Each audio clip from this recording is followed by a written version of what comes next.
From their accent, we could tell that the attackers were Fulani, survivors of Southern Kaduna attack claims. Welcome to the news, and please subscribe to our channel to get notified when we post hot juicy news updates. Please click on the notification bell. A few days ago, residents of Maraban, Agban and some other communities in Kaura, local government area of Southern Kaduna district, were under a heavy attack by bandits. According to official figures, 34 people lost their lives while 200 houses and 32 shops were burnt down by the attackers. A primary school teacher, Jonathan Bulus, who survived the incident by the skin of his tooth, revealed how the whole incident happened and who the gunmen were. He says at about 7:45 p.m., when he and other villagers were receiving fresh air under a tree, the evil men attacked the community with sophisticated weapons and shot sporadically in the air, killing people in the process. Bulus narrated how he and others hid and listened to the conversation of the gunmen. According to him, the attackers were armed Fulani herdsmen owing to their accent. He further said the attackers had earlier tried to penetrate the community on Thursday but met strong resistance from the villagers. Screenshot from Punch newspaper. Asked how they knew the attackers were Fulani herdsmen, Bully said even a small child will recognize a Fulani man. From the attacks, some of us in a hideout saw and heard these people when they were shooting and burning houses. They spoke in their language. From their accent, we could tell that they were Fulani. Though the government and the Nigerian police have labeled the attackers as just bandits, however, 32-year-old Bulus believed they were armed Fulani herders. What do you think of this information?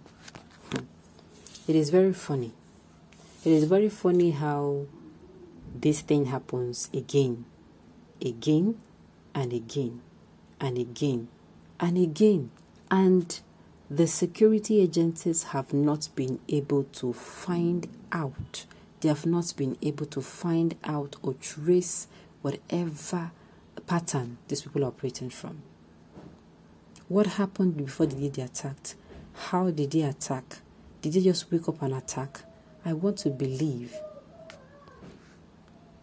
how the security personnel will come out and say they have not noted patterns these people attack with.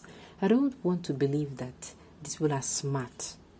No, not that I don't want to believe that they're smart. I want to believe that no matter how smart they are, that as security personnel, and we're not trained to be that smarter. I don't want to believe so. I want to believe that there are patterns that people live, especially the way you act. There are patterns, that things you even do that you don't know. That you don't know. Except they want to tell me that these people are not just Fulani men. They're not just illiterate. That these people have been trained. That is the only thing you tell me now that will make me say, okay, these people have been trained to make sure they don't leave any traces of patterns. And I don't see why, up until now, the government is yet to find a solution about this. Every day, every time we hear this happened, the least we are going to hear, or the last thing we are going to hear is, oh, the president expressed shocked, he sent his condolences, and that is it. Why?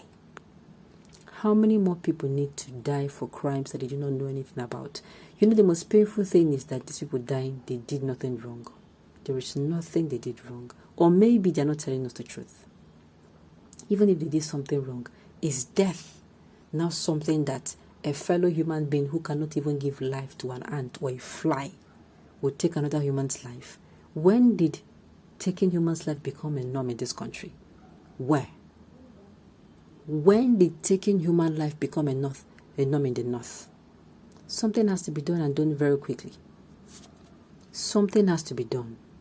My fear is that this will spread. It will. That's my fear. That's my fear. My fear is that this will spread. And the thing is, the government is not even paying attention. The government is so interested in the coming elections. Nobody's prioritizing the security of this country anymore. People are doing however the soul please. People are doing a lot of things. Nobody's coming out to say, oh, look at the insecurity in this place. So none of these politicians, even those who are contesting, they are blind to whatever is happening. It's not that they don't hear the news. They do. They hear the news. Now, you want such people who do not even pay attention to your troubles. You want to elect them into presidency. Please go ahead. No, you can as well go ahead. Let me say this. If you do this, just brace up for the worst. Help will not come from outside if you're thinking that will come from outside. Help is not coming from any other place. Help is certainly not coming from any other place. If we cannot, as a nation, tell ourselves the truth, do the needful to make sure this attack stop happening, to make sure this attack stop recurring, help will not come from outside. It is we in here that is going to actually help ourselves.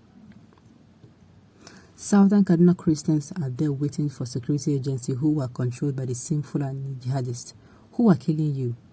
Don't defend yourself.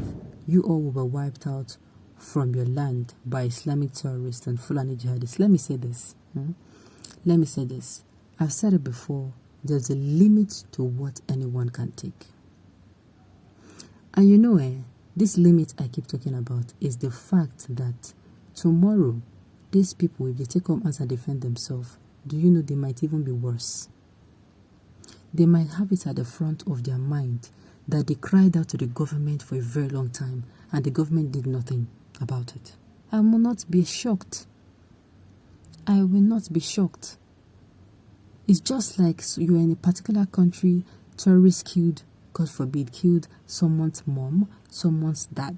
The person grows, the terrorists kill the children, the brothers and sisters of a particular. Do you know that that particular boy will say the country did not care for me?